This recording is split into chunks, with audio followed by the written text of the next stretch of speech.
Hello दोस्तों, channel पर आपका स्वागत है। आज हम मीन लगन की कुंडली में शनिदेव अगर पंचम भाव में हो तो क्या प्रभाव होगा उसको देखेंगे।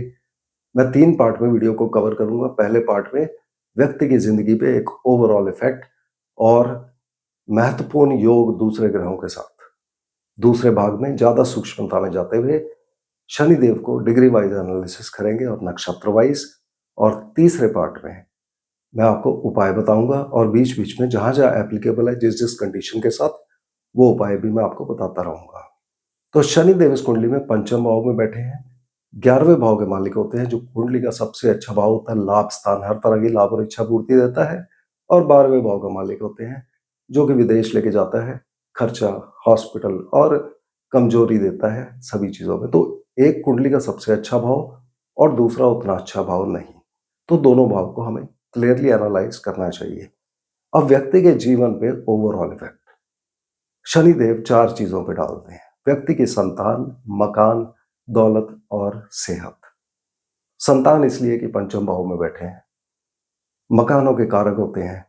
दौलत के रिगार्डिंग इनकी 3 दृष्टि पड़ती है। तीसरी दृष्टि 7वें भाव पे, जो विवाह का होता है, व्यापार का होता है, डेली वेजेस भी देखते हैं यहाँ से। 7वीं दृष्टि 11वें भाव पे, जो लाभ का, प्रॉफिट एंड गेन्स। और 10वीं दृष्टि दूसरे भाव पे, जो कि धन भाव होता है। यदि शनि के अच्छे प्रभाव आ रहे हैं तो इन सब के रिगार्डिंग अच्छे रिजल्ट देंगे। अगर इनके प्रभाव खराब है तो इन सब चीजों में या किसी एक में कमी कर सकते हैं। अगर आप किसी ऐसे व्यक्ति को देखें जिसके शरीर पर बहुत बाल है और शनिदेव पंचम भाव में है, तो ज्यादा चांस हो जाते हैं कि ऐसे व्यक्ति पे शनिदेव का गलत प्रभाव आएगा। साथ ही गलत प्रभाव में व्यक्ति को मुकदमेबाजी में डाल सकते हैं, लोगों के साथ लड़ाई झगड़ा काफी हो सकता है। अब इनके महत्वपूर्ण योग, सबसे पहले हमने चंद्रमा को देखना है। चंद्रमा अगर शनि के आगे पीछे है, यानी कि चौथे भाव में या छठे भाव में, उस केस में जो सावधानी दी गई है कि व्यक्ति को ठंडा खाना बनाना नहीं है और खाना भी नहीं है, उससे स्वास्थ्य की हानि हो सकती है। अगर चंद्रमा शनिदेव की दृष्टि में है, 7वें, 11वें या दूसरे भाव में, उस केस में पुनर्फु योग बनता है कुंडली के अंदर, जो कि विवाह में देरी कर सकता है। इसके बाद हमें बाकी ग्रहों के साथ देखना चाहिए। अगर कुंडली में शुक्र दूसरे भाव में या 7वें भाव में है, या फिर सूर्य या चंद्रमा या दोनों 5वें, 9वें या 10वें भाव में है, या फिर बृहस्पति या मंगल या दोनों 10वें भाव में है, इस केस में व्यक्ति को संतान प्राप्ति हो जाती है। मगर अगर 10वां भाव खाली है तो संतान प्राप्ति में देरी या रुकावट ज्यादा होने के चांस हो जाते हैं। इसके बाद हम ज्यादा सूक्ष्मता में जाते हुए देखते हैं कि ये दशा अंतरदशा में क्या प्रभाव देंगे। सबसे पहले पंचम भाव में बैठे हैं 11वें 12वें के मालिक हैं, तो 5वें भाव में बैठ के ये 5वें भाव की चीजें व्यक्ति को देने की कोशिश करेंगे। यानी कि संतान प्राप्ति देने की कोशिश करेंगे, प्रेम संबंध देने की कोशिश करेंगे। व्यक्ति इन्वेस्टमेंट करेगा, उसमें लाभ या नुकसान दोनों में से कोई एक चीज देने की कोशिश करेंगे। कला के क्षेत्र में जोड़ सकते हैं, स्पोर्ट्स के क्षेत्रों में जोड़ सकते हैं। अब इन सब चीजों का प्रभाव अच्छा आएगा या बुरा, उसके लिए हमें 11वां और 12वां भाव इंडिविजुअली देखना है। अगर 12वें भाव में कोई ग्रह है और 11वां भाव खाली है, और ये हमने कस्पल चार्ट में देखना है, तब 11वें भाव से हर तरह का लाभ और इच्छा पूर्ति, शनि देव इन सारी चीजों की जिनकी हमने बात की, संतान, प्रेम संबंध इत्यादि, इन सब के रिगार्डिंग लाभ देंगे। संतान प्राप्ति होगी, प्रेम संबंधों में सफलता मिलेगी, कला के क्षेत्र में या स्पोर्ट्स के क्षेत्र में व्यक्ति है वहां उसको सफलता मिलेगी, लॉन्ग टर्म इन्वेस्टमेंट में उसको फायदा होगा, व्यक्ति के नए दोस्त बनेंगे, उसकी पॉपुलैरिटी बढ़ेगी, वो चैरिटी के काम कर सकता है, किसी एनजीओ एनपीओ में जुड़ सकता है। यदि 11वें भाव में कोई ग्रह है और 12वां भाव खाली है, उस केस में या विदेश और कमजोरी खर्चे की कनेक्शन बन जाएगी। यानी कि या तो व्यक्ति बच्चों के साथ या घूमने फिरने के लिए विदेश जा सकता है, या फिर उसके हॉस्पिटल के चक्कर बहुत लगेंगे इनके रिगार्डिंग, या बच्चों के ऊपर कोई कलात्मक चीज खरीदने के ऊपर इत्यादि पे खर्चा बहुत ज्यादा होगा, या कोई लोन और ईएमआई इस दशांतर दशा में व्यक्ति वापस कर सकता है। मगर पंचम भाव के रिगार्डिंग बेसिकली यहाँ पर ज्यादातर केस में, क्योंकि हर आदमी तो विदेश जाता नहीं है, तो कमजोरी होने के चांस बहुत हो जाते हैं। अगर 11वां और 12वां दोनों ही भाव खाली हैं, दोनों में कोई ग्रह नहीं है, उस केस में व्यक्ति को 11वें भाव से लाभ भी मिलेगा और 12वें भाव से खर्चे भी होंगे। और ज्यादातर ऐसे केस में देखा गया है कि ऐसा व्यक्ति चैरिटी के काम बहुत करेगा, क्योंकि मीन लगन की कुंडली जो होती है, ये जो साइन है 12 नंबर जो लगन में होता है, ये व्यक्ति को दूसरों की भलाई करने की तरफ भेजता है, चाहे वो मनुष्य हो या जानवर हो। मगर किसी ना किसी तरह से व्यक्ति के बहुत चांस होते हैं कि वो वेलफेयर एक्टिविटी में जुड़ जाए, और व्यक्ति इस केस में एनजीओ एनपीओ पर या लोगों की भलाई के लिए अपने पैसा खर्चा कर सकता है और अपने प्रयत्न बहुत खर्चा कर सकता है या प्रयत्न बहुत लगा सकता है वहां पर।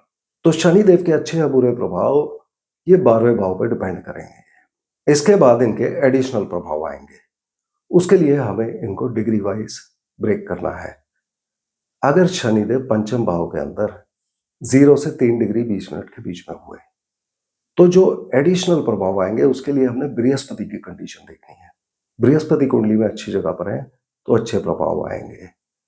बृहस्पति लग्नेश होते हैं, अगर लग्न खाली है या बृहस्पति वहां पर बैठे हैं, उस केस में व्यक्ति का स्वास्थ्य अच्छा होगा, बच्चों के साथ उसको प्रेम बहुत होगा, व्यक्ति प्रेम संबंधों में पढ़ना चाहेगा, व्यक्ति इन्वेस्टमेंट करना चाहेगा अपने पैसे की, या इन्वेस्टमेंट के फील्ड से या कला के या स्पोर्ट्स के फील्ड से जुड़ा सकता है। नौकरी में परिवर्तन ट्रांसफर होने के चांसेस बहुत ज्यादा हो जाते हैं। यदि कुंडली में 10वां भाव खाली हुआ या बृहस्पति वहां पर बैठे हैं और पहले भाव में कोई और ग्रह है, उस केस में व्यक्ति को इस दशांतर दशा में प्रमोशन मिलेगी। अगर बृहस्पति की अच्छी पोजीशन है वहां पर, किसी और ग्रह का खराब प्रभाव नहीं है, तो उसका स्टेटस बढ़ेगा, पब्लिक में मान सम्मान प्रतिष्ठा व्यक्ति को मिलेगी। मगर ऐसे व्यक्ति को अगर बृहस्पति 10वें भाव में है तो एक चीज याद रखनी चाहिए कि बहुत ज्यादा दूसरों की मदद करना या बहुत ज्यादा शराफत भी यहाँ पर व्यक्ति को ही नुकसान पहुंचा सकती है, क्योंकि 12वें भाव का असर आ सकता है, उनके छुपे हुए शत्रु पैदा हो सकते हैं जो उनकी प्रमोशन इत्यादि में कहीं रुकावट डाले, और वो उनके अपने जानकार या अपने दोस्त हो सकते हैं। यदि पहला भाव और 10वां भाव दोनों ही भाव खाली है, दोनों में कोई ग्रह नहीं है, उस केस में व्यक्ति की एडिशनल महत्वाकांक्षा बहुत ज्यादा बढ़ जाएगी, बहुत ज्यादा एम्बिशियस होगा ये व्यक्ति। यदि शनिदेव इस कंडीशन में खराब प्रभाव दे रहे हैं तो बृहस्पति की कंडीशन चेक करके बृहस्पति के उपाय किए जाएंगे, यानी कि ब्राह्मणों की सेवा या पुजारी, टीचर, प्रीचर, इन सब की सेवा हमने करनी है, पीपल के पेड़ को जल चढ़ाना है।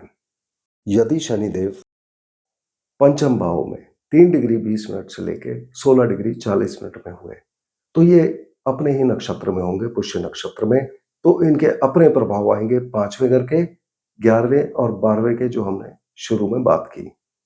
यदि शनिदेव पंचम भाव में 16 डिग्री 40 मिनट से 30 डिग्री के बीच में है, तब हमने कुंडली में बुध को देखना है। अगर बुध की अच्छी कंडीशन है, जहां भी बुध होंगे वहां के रिजल्ट आएंगे। साथ में आप सप्तम भाव देखिए, अगर 7वां भाव खाली है या बुध वहां पर विराजमान है, उस केस में व्यक्ति का इस दशांतर दशा में विवाह होगा या व्यक्ति व्यापार करेगा, उसकी दूसरी संतान होने के चांस बढ़ जाते हैं। अगर शनिदेव के यहाँ से पूरे प्रभाव आ रहे हैं तो प्रेम विवाह होने का चांस बहुत ज्यादा हो जाता है। अगर 7वें भाव में कोई ग्रह है और चौथा भाव खाली है या बुध देवता चौथे भाव में खुद बैठे हैं, उस केस में व्यक्ति इस दशांतर दशा में गाड़ी और प्रॉपर्टी खरीदेगा, एजुकेशन में उसको फायदा होगा, कृषि कार्यों में उसको लाभ होगा। और यहाँ पर अगर शनि के प्रभाव भी आ रहे हैं तो व्यक्ति का प्रेम संबंध यहाँ पे टूटने का और होने का दोनों के चांसेस बहुत ज्यादा हो जाते हैं। यदि चौथा भाव और 7वां भाव दोनों भाव खाली है तो एडिशनल इफेक्ट में चौथे और 7वें के सभी आएंगे। एडिशनल जो होगा कि व्यक्ति का विवाह उसके अपने होम टाउन में हो सकता है या उसकी माता के थ्रू हो सकता है, और ऐसा भी होगा कि ऐसे व्यक्ति की पति या पत्नी किसी ना किसी प्रोफेशन में अवश्य होंगे। साथ ही ऐसा व्यक्ति चौथे या 5वें भाव से जुड़ी चीजों का व्यापार कर सकता है, यानी कि गाड़ी, प्रॉपर्टी, बेसिक एजुकेशन, एग्रीकल्चर, कला के क्षेत्र, स्पोर्ट्स के क्षेत्र, बच्चों से जुड़ा कोई काम, इन्वेस्टमेंट के फील्ड में व्यक्ति हो सकता है। अगर यहाँ पर खराब प्रभाव आ रहे हैं तो वो बुध की वजह से हो सकते हैं और बुध का उपाय किया जाएगा। और बुध के खराब प्रभाव के लिए आप व्यक्ति की बुआ और उसकी बहनों की कंडीशन देखिए, उनकी ज़िंदगी अच्छी रही या उनकी ज़िंदगी टफ रही, और ऐसे व्यक्ति के रिलेशन कैसे हैं अपनी बुआ और बहनों के साथ। अगर ये सब खराब हो रहा है तो बुध के खराब होने के चांस ज़्यादा हो जाएंगे। और इस केस में जो उपाय किया जाएगा, दुर्गा माता की पूजा या फिर पक्षियों को दाना देना खुले मैदान में, ओपन ग्राउंड में, छत पे, बालकनी पे, मुंडेर पे नहीं। तो ये मोटे-मोटे शनिदेव के प्रभाव थे। कृपया याद रखिए, कुंडली में करोड़ों कॉम्बिनेशन बनती है, हर कॉम्बिनेशन पॉसिबल करना इस छोटे से वीडियो में पॉसिबल नहीं है। आपको यदि कोई डाउट है तो कृपया कमेंट बॉक्स में लिख दीजिए। तो अगले वीडियो में हम फिर मिलते हैं, तब तक के लिए धन्यवाद।